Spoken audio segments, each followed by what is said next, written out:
जयपुर शहर से 40 किलोमीटर दूर चोमू इलाके में ये पब्लिक की नारेबाजी पुलिस के समर्थन में है। चोमू की जनता पुलिस का समर्थन करते करते धार्मिक नारे भी लगाती है।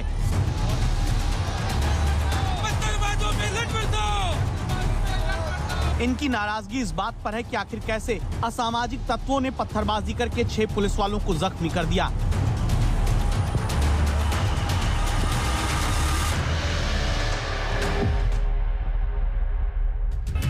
चोमू की सड़क पर बिखरे ईंट पत्थरों के टुकड़े गवाही दे रहे हैं कि यहाँ पुलिस की टीम पर किस कदर पथराव हुआ था।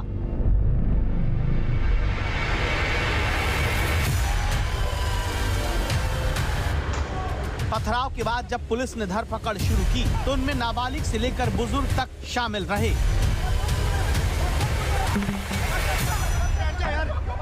साठ से ज्यादा लोगों को पुलिस के द्वारा धरपकड़ किया गया है और कोशिश ये है कि किसी भी तरह से अब स्थिति को नियंत्रण से बाहर ना दिया जाना चाहे।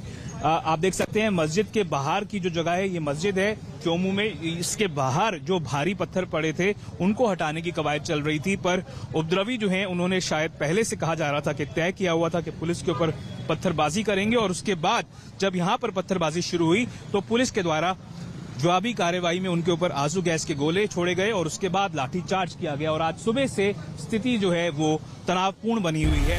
सुबह जब पड़ताल शुरू हुई तो मौके पर पहुंची पुलिस को पता चला मोहल्ले की इमारतों की छतों पर भी पत्थर रखे गए थे। पत्थर कई जगहों पे हमें छतों पे मिले हैं तो उसको भी वीडियो रिकॉर्ड किया गया है और उनके खिलाफ भी कार्रवाई की जाएगी। घटना के बाद पुलिस ने एक तरफ धरपकड़ की, दूसरी तरफ एहतियातन इंटरनेट पर पाबंदी लगाई। सुबह उस मोहल्ले की दुकानें बंद रहीं, तनाव के हालात रहे। पथराव के पीछे अतिक्रमण की कहानी।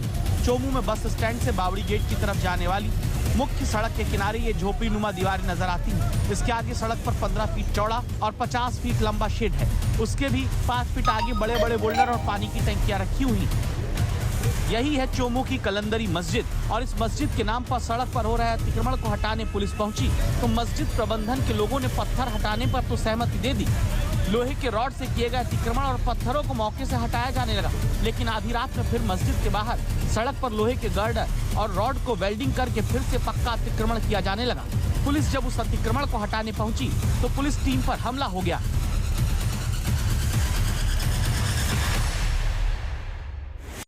मुंसिफ कोर्ट का जब फैसला है तो फैसले में यह था कि कोई धार्मिक स्थल नहीं है, ये सड़क के ऊपर अतिक्रमण है, नेशनल हाईवे ये रोड है, रोड के ऊपर अतिक्रमण है और पुराने समय में कोई 6x4 का चबूतरा बना हुआ था। बाकी कोई धार्मिक स्थल नहीं है। कलंदरी मस्जिद का ना अनुचित है, गलत है। मुंसिफ कोर्ट के फैसले के बाद में ये अपील के अंदर चले गए और डिस्ट्रिक्ट कोर्ट ने भी इनको ये मुंसिफ कोर्ट के फैसले को ही यथावत रखा है। उसके बाद मामला माननीय उच्च न्यायालय के अंदर विचाराधीन है, लेकिन उच्च न्यायालय की विचाराधीन की जो परिधि है उस परिधि से बाहर भी पत्थर डले हुए थे। आए दिन जाम लगता है। प्रशासन 3 महीने से बहुत बेहतरीन अच्छा मेहनत कर रहा है, पुलिस हो चाहे नगर पालिका हो। दरअसल एक दूसरी जनहित याचिका पर हाईकोर्ट के आदेश के बाद जयपुर विकास प्राधिकरण पूरे इलाकों में सड़कों से अतिक्रमण हटाने की कवायद में जुटा है। चोमू में कलंदरी मस्जिद के सामने वाली सड़क पर काफी अतिक्रमण हो चुका है। जेडीए को सड़कों से अतिक्रमण हटाने का हाईकोर्ट से आदेश है। जेडीए के मास्टर प्लान 2025 के तहत चोमू बस स्टैंड से बावड़ी गेट की सड़क की चौड़ाई 100 फीट निर्धारित है, जबकि कई जगहों पर अतिक्रमण के कारण सड़क की चौड़ाई 20 से 40 फीट ही रह गई। इसी व्यवस्था को दुरुस्त करने के लिए प्रशासन की ओर से अतिक्रमण हटाया जा रहा था। 4-5 राउंड की वार्ता हुई, वार्ता के ऊपर सहमति बनी कि साहब प्रशासन से आप पत्थर मत हटाओ, हम खुद ही पत्थर हटा लेंगे। इस सहमति के आधार पर कल दिन में ही स्वेच्छा से समुदाय विशेष के लोग पत्थर हटा रहे थे। पत्थर हटाने तक कार्रवाई बिल्कुल ठीक थी। उसके बाद अचानक जहां विवादित स्थल है, जहां माननीय उच्च न्यायालय का यथास्थिति का आदेश है, उस स्थान को बैरिकेटिंग करना इन्होंने शुरू किया। एंगल गार्ड के चद्दर लगा के, टीन से लगा के, और तब लोगों में एक आक्रोश हुआ कि साहब आप जहां न्यायालय का यथास्थिति का आदेश है उस जगह आप कैसे काम कर सकते हैं। प्रशासन ने जब रोकने की कोशिश की तो प्रशासन के ऊपर हावी होके और बोतलों से, ईंटों से, पत्थरों से हमला किया। दरअसल सड़कों के अतिक्रमण और सुचारू यातायात में बाधा की मुसीबतों से जूझते पुलिस प्रशासन को इन दिनों भीड़ तंत्र का मुकाबला करना मुश्किल हो गया है। ऐसी एक तस्वीर तेलंगाना के हैदराबाद से भी आती है, जहां चार मीनार की मदीना इलाके में ट्रैफिक पुलिस के इंतजाम को जबरन भीड़ ने हटवा दिया। साल में एक सीजन आता रमजान का, साहब और दूसरा सीजन नहीं मिलता है यहाँ पर सब। अब ये बैरिकेड अगर लगा देंगे तो कारोबार वाले क्या देंगे, दुकान वाले देंगे। दरअसल पुलिस अधिकारी से बहस कर रहे ये नेता ओवैसी की पार्टी के चार मीनार विधायक मीर जुल्फिकार अली और पत्थर गट्टी के पार्षद